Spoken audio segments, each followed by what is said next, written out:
tous, bonjour à toutes, bienvenue dans ce nouvel épisode de Chichen Club qui est déjà l'épisode numéro 19.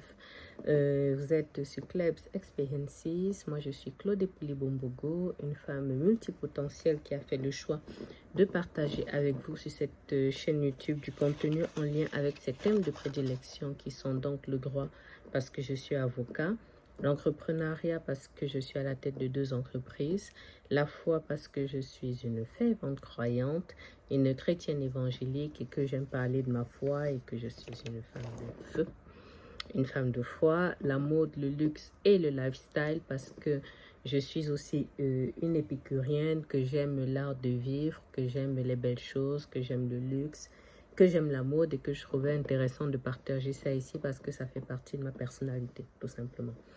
S'agissant du droit, je parle pas parce que je suis fatiguée, mais je vais me mobiliser. S'agissant du droit, du coup, je suis avocate au barreau de Poitiers. Je suis médiatrice inscrite à la Cour d'appel de Poitiers ainsi qu'au Centre national de médiation des avocats et je suis associée de la CELAL Club Avocat Médiateur. Dans le cadre de mon activité d'avocat, j'interviens dans les domaines suivants, le droit pénal, le droit civil de la famille et du patrimoine et enfin le droit des affaires. Nouvelle vidéo, comme je le disais, Chichen Club, l'épisode numéro 19, qui va parler de l'aménagement d'une peine criminelle.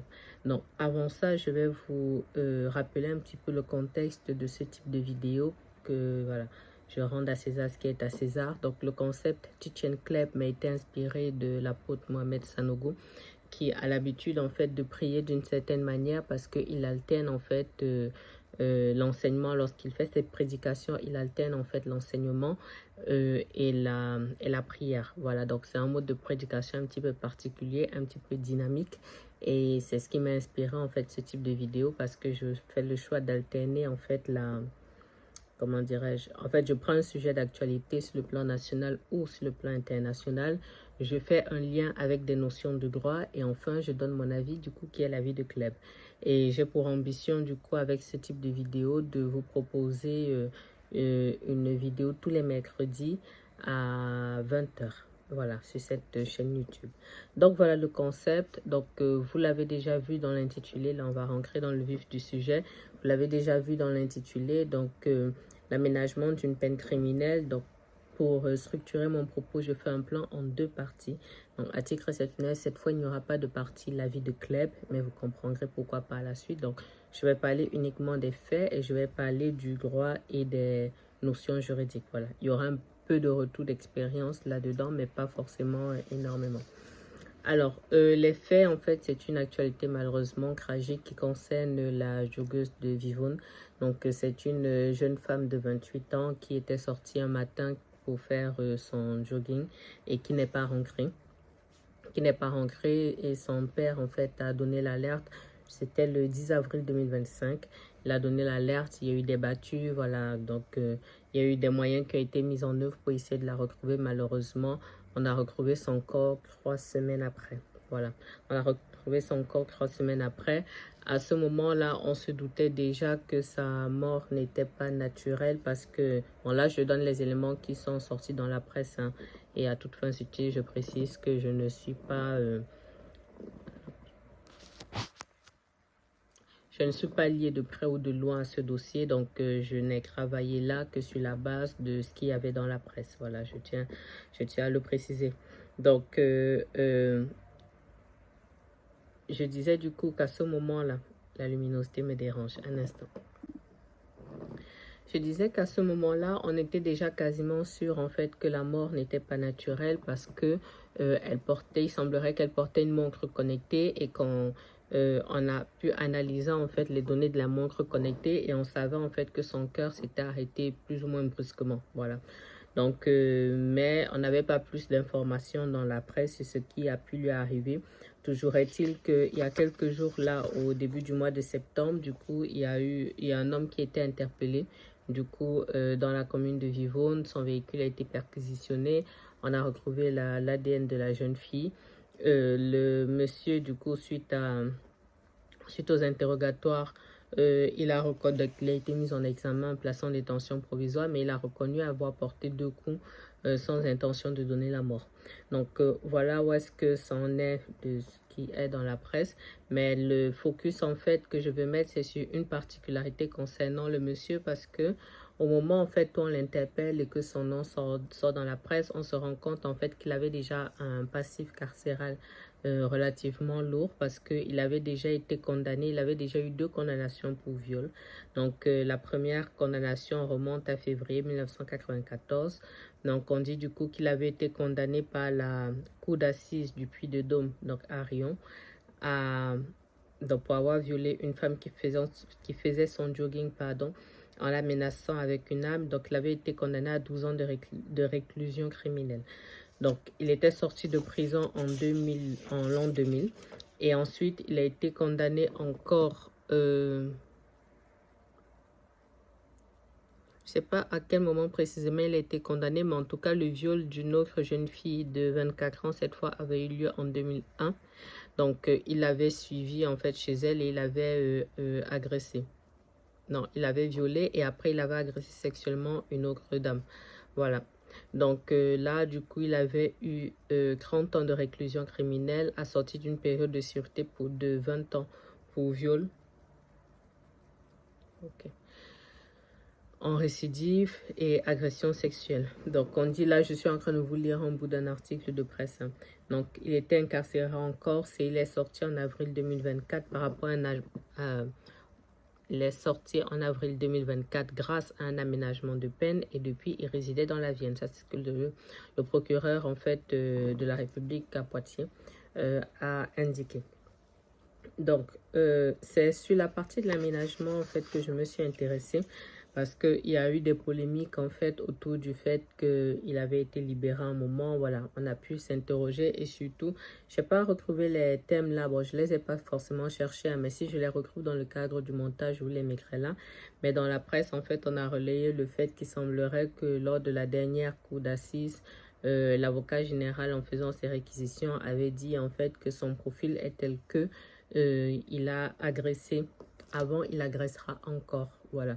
Donc, il agressera encore et ça c'est quelque chose qui remonte beaucoup, on va dire, dans les commentaires qui sont faits.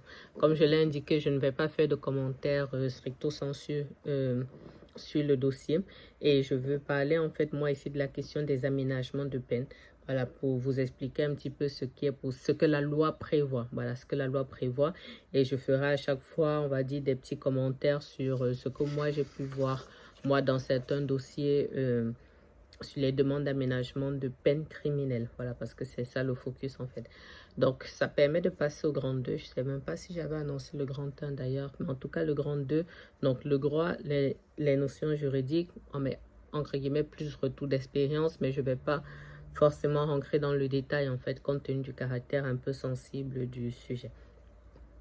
Donc, vous le savez déjà probablement, si vous vous intéressez au droit pénal, les peines criminelles du moins les crimes font partie des infractions les plus graves avec tout ce qui concerne le terrorisme. Ce sont les infractions les plus graves, donc ils sont donc punis le plus sévèrement possible, ce qui est totalement normal. Donc, ce sont des peines qui sont souvent assez longues.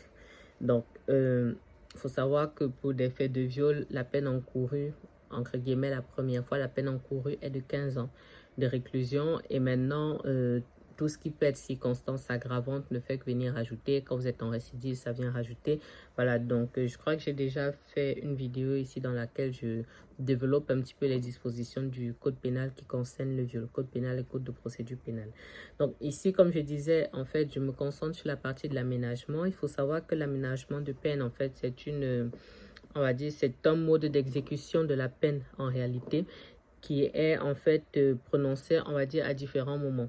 De manière globale. Donc, l'aménagement de peine peut être prononcé au moment où la condamnation est prononcée, c'est-à-dire que l'aménagement de peine peut être accordé.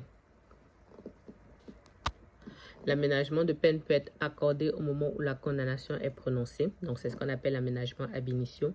L'aménagement de peine peut être prononcé après la condamnation, donc via convocation devant le juge d'application des peines.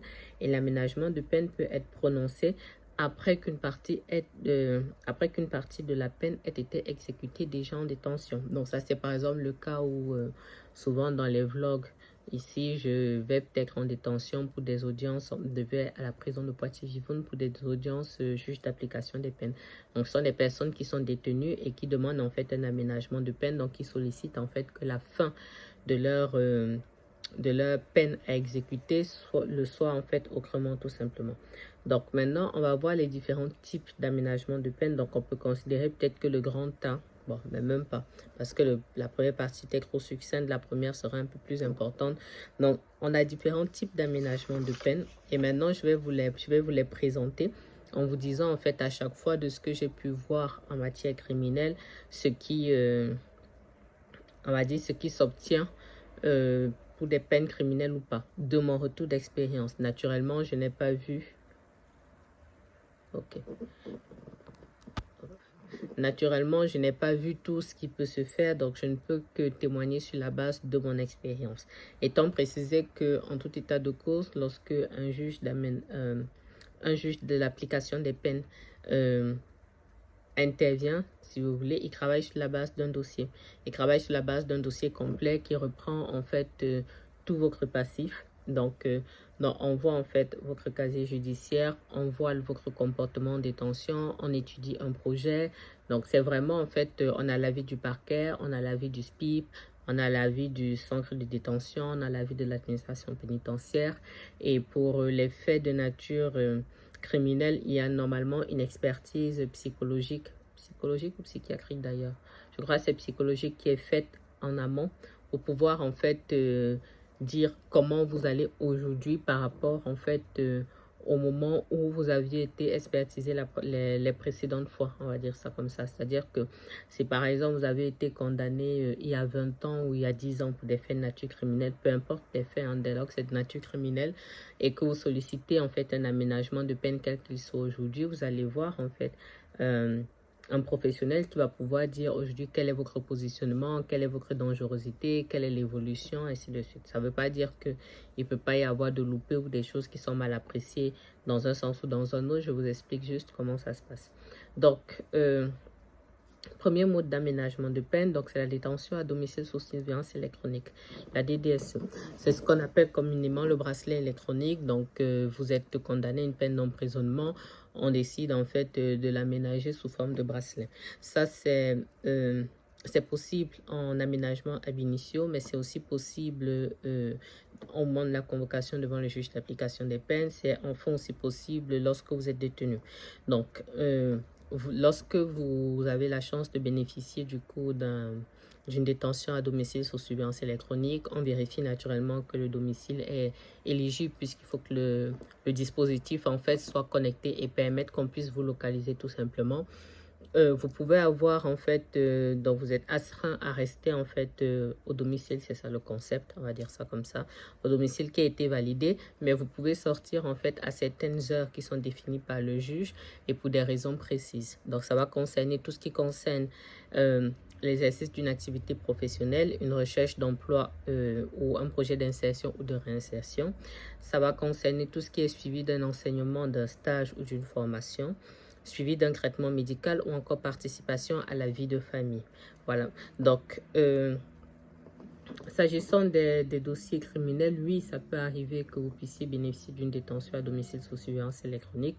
Maintenant, moi, je ne l'ai jamais vu. Je sais qu'un confrère l'a déjà plaidé parce que ça, je l'avais lu dans la presse. Je sais qu'un confrère l'a déjà plaidé, mais c'était, on va dire, un cas un petit peu particulier. Je crois que c'était des faits de viol. C'était ici à Poitiers, c'était des faits de viol. Je crois que son client devait déjà être sorti et il était particulièrement bien inséré. Mais j'avoue que je n'ai pas suivi la suite. Mais en tout cas, moi, je n'ai jamais eu un client qui l'a obtenu au stade, par exemple, de la cour criminelle. Voilà, de la cour d'assises ou de la cour criminelle, non. Mais par contre, au stade de juge d'application des peines, c'est-à-dire que la personne a déjà exécuté une partie de sa décision, ça oui. Donc ça, c'était la DDSE. Donc, deuxième mode, le placement extérieur. C'est ce que j'ai d'ailleurs, on va dire, le plus vu dans les dossiers criminels, mais je vous explique. Le placement extérieur, donc c'est un mode d'aménagement de peine qui permet d'exercer des activités ou de bénéficier de soins en dehors de l'établissement pénitentiaire. Petite parenthèse, j'ai oublié de vous citer des textes de loi, donc je vais essayer de vous afficher en fait des articles, là, c'est qu'il y en a énormément j'ai trouvé les différents textes, mais il y en a énormément. Si je vous les mets tout cela, ou si je vous les cite tous, ce sera trop long, ce sera imbuvable. Et pour ce type de vidéo, le concept, en fait, c'est que je puisse tenir à peu près dans une demi-heure. Voilà, en termes de contenu. Mais en tout cas, j'essaierai de vous mettre les articles là. Donc, je disais du coup placement extérieur. Donc, c'est un aménagement de peine qui permet d'exercer les activités à l'extérieur ou de bénéficier des soins, du coup, en dehors de l'établissement pénitentiaire, dans les locaux d'une association qui héberge tout, ou du moins l'association vous héberge, ou alors tout autre lieu qui est validé par le magistrat. La plupart du temps, pour les associations, ça concerne en fait les personnes qui sont dans une certaine précarité et qui n'ont pas forcément, on va dire, de personnes autour. Parce que il y a des associations en fait qui mettent en place, je ne sais pas si je peux dire comme des foyers, avec des règlements stricts, hein, je vais en reparler par la suite. Et il faut savoir que lorsque vous exécutez une longue peine, par définition, vous aurez peut-être perdu votre logement, vous n'aurez peut-être plus de revenus, même si vous avez travaillé en détention, vous n'avez pas forcément une épargne folle. Donc, si vous faites une sortie un peu sèche comme ça, si personne à l'extérieur de votre entourage ne peut vous héberger, vous êtes quasiment sur une sortie un peu sèche et ça ne va pas favoriser en fait vos démarches de réinsertion. C'est aussi pour ça que ces associations sont là pour aider en fait la remise à l'étrier. Donc il y a plusieurs obligations qui sont mises à la charge et ce sont en fait des contextes dans lesquels, surtout pour les associations, il y a des règles en fait très strictes à respecter. Donc, par exemple, si vous devez sortir que jusqu'à 18h, à 18h05, vous ne devez pas être à l'extérieur. Et ça vous permet en fait de vous resociabiliser aussi un petit peu. Donc, il y a beaucoup de vertus, on va dire, derrière parce que il y a beaucoup de vertus derrière parce que ça vous permet en fait de recommencer la vie sociale par petits bouts. Une personne qui a par exemple été en prison pendant 12 ans, 15 ans, 20 ans, si la personne fait juste une sortie comme ça sans un accompagnement autour, il y a un risque en fait, à mon sens, très grand de récidive derrière. Donc, placement extérieur, donc comme je le disais, la personne par définition est déjà, du moins pas par définition, mais de ce que j'ai pu voir, la plupart du temps, la personne est déjà incarcérée et c'est le cas d'aménagement que j'ai le plus vu pour les peines criminelles. Donc, autre chose maintenant, numéro 3, c'est la liberté conditionnelle. Donc, aménagement de peine qui permet la remise en liberté lorsqu'on a déjà effectué au moins la moitié de la peine d'emprisonnement. Mais ce quantum-là, en fait, ne tient pas lorsque la personne a plus de 70 ans. Donc, la liberté conditionnelle, en fait, on vous laisse sortir sous condition de. Voilà. Et pareil, c'est toujours une étude de votre dossier dans le détail, votre projet et tout le tralala. Et lorsqu'elle vous a accordé, en fait, le juge met à votre charge des obligations qu'il convient de vérifier et vous êtes suivi naturellement par le SPIP, le service probatoire, non, le service pénitentiaire d'insertion et de probation, je crois que c'est ça. Donc, les obligations qui peuvent être mises à votre charge peuvent être les suivantes. Donc, exercice d'un emploi, recherche d'un emploi, projet d'insertion ou de réinsertion. Ça me rappelle d'ailleurs que je n'ai pas parlé de la semi-liberté. Je ne l'ai pas préparé ici. Bon, c'est pas grave parce que la semi-liberté existe aussi.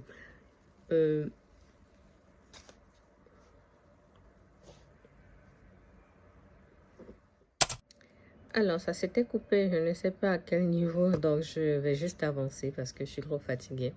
Je pensais qu'à un moment, je disais que j'avais oublié en fait de lister la semi-liberté parmi les aménagements de peine. Donc, je le dis comme ça, mais en tout cas, le point précédent, du coup, la liberté conditionnelle, on est bon en disant que voilà, c'était possible. Je passe directement au point numéro 4. Je verrai au montage comment je vais gérer ça. Dans le fractionnement de la peine, moi, je ne l'ai jamais utilisé, mais j'ai trouvé en fait dans les recherches, du coup, aménagement d'une peine qui permet d'effectuer la peine en plusieurs fois. Donc, on alterne entre des périodes d'incarcération et des périodes de liberté. Délai maximal 4 ans, des obligations à respecter. Et l'exemple en fait que j'avais vu, c'était que dans le cas en fait où ah non, c'était pas ça, c'était la suspension de peine. Ça m'a perturbé en fait le fait d'avoir été coupé. Mais en tout cas, fractionnement de la peine, moi j'ai jamais eu ce cas-là. Mais en tout cas, sachez que ça existe. Donc j'essaye pareil de vous mettre la base légale là si j'ai le temps dans le cadre du montage. Et dernier point, du coup, la suspension de peine. Donc ça permet en fait de ne pas effectuer la peine immédiatement Donc, vous êtes déjà condamné, mais vous n'allez pas directement en détention. Donc, le temps de répondre à un événement exceptionnel survenu dans la vie et nécessitant la présence, donc le cas qui revient le plus, c'est un traitement médical. Voilà, donc pareil, vous avez des obligations à respecter. Et si après avoir assisté à l'événement auquel vous devez assister, vous ne réintégrez pas l'établissement pénitentiaire, nous sommes donc là sur une évasion. Voilà. Moi, je n'ai jamais eu le cas, surtout pour des peines criminelles, je n'ai jamais eu le cas, mais ça sont toutes les configurations que moi j'ai trouvées dans le cadre des recherches que j'ai pu faire. Donc voilà, je vais m'arrêter là. Le fait d'avoir été interrompu à plusieurs reprises et d'être fatigué, je pense que ça m'a quand même pas mal perturbé. Mais bon, en tout cas, fin des explications sur les modes d'aménagement de peine. Je trouvais ça intéressant au détour de cette actualité de vous présenter en fait ce que le droit français propose et les petits retours d'expérience de manière très survolée, de manière très succincte, mais les retours d'expérience que j'ai pu avoir. Voilà. Je ne vais pas plus loin parce que comme je disais, il s'agit là d'un dossier qui est encore littéralement brûlant. C'est un dossier, en fait, sont des faits qui ont eu lieu sur le département Vivonne, c'est pas très loin d'ici. J'ai eu un cabinet là à un moment, donc émotionnellement, l'émoi est très grand en fait dans le département. Donc l'idée c'est qu'il n'y ait pas de malentendu sur quoi que ce soit en fait concernant ce dossier. Mais si vous faites des recherches sur internet, vous verrez différents éléments par rapport à cette actualité. Donc, je souhaite naturellement beaucoup de courage à la famille de la jeune fille. Je leur souhaite de faire leur deuil dans la sérénité. Voilà, que surtout le Seigneur les console, et que son âme, elle repose en paix. Je vous lis dans les commentaires si vous le souhaitez, toujours dans le respect. Donc vous l'avez compris, c'est la fin de l'épisode. Je vous partage là du coup les vignettes des précédents épisodes. Donc la vignette pour l'épisode de mercredi dernier, donc le précédent épisode Chichen Club, et la vidéo que j'avais publiée pour le samedi. Quoi d'autre? Je sais plus. Je vous donne rendez-vous mercredi prochain pour le nouvel épisode de Chichen Club. J'ai déjà le thème. Je pense qu'il y a une actualité là qui est quand même assez intéressante. Ce sera déjà l'épisode numéro 20. Je suis pas un peu fière de moi parce que lentement mais sûrement j'avance. Donc en attendant le prochain épisode de Chichen Club, prenez bien soin de vous, surtout de votre santé mentale. Et je vous souhaite une excellente soirée puisque moi je vous publie ça un mercredi. Au revoir.